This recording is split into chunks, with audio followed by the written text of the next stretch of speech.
দেখাই ভিডিও। ওরে আমার ফোনটা আমার জানটা পড়ে যাচ্ছিল। নেই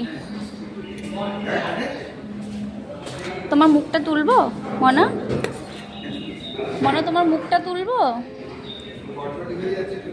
এটা আমার বান্ধবী।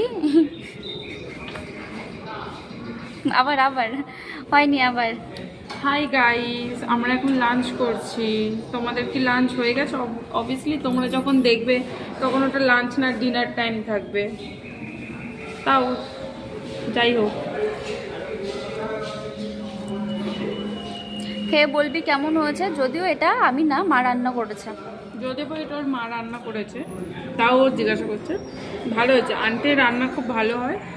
স্পেশালি হচ্ছে চিকেন কষা আর পোলাওটা জাস্ট আমার দারুণ লেগেছিল। তোমরা যদি চাও চিকেন কষার পোলাওয়ের ফটো দেখতে, আমি সেটা তোমাদের সাথে শেয়ার করে দিতে পারি। ফটোটা আমার কাছে আছে, তোকে পাঠিয়ে দেবো, এটা অ্যাড করে দিবি ভিডিওর মধ্যে। একদম। এবার বন্ধ কর, আমি ফুড ব্লগার না।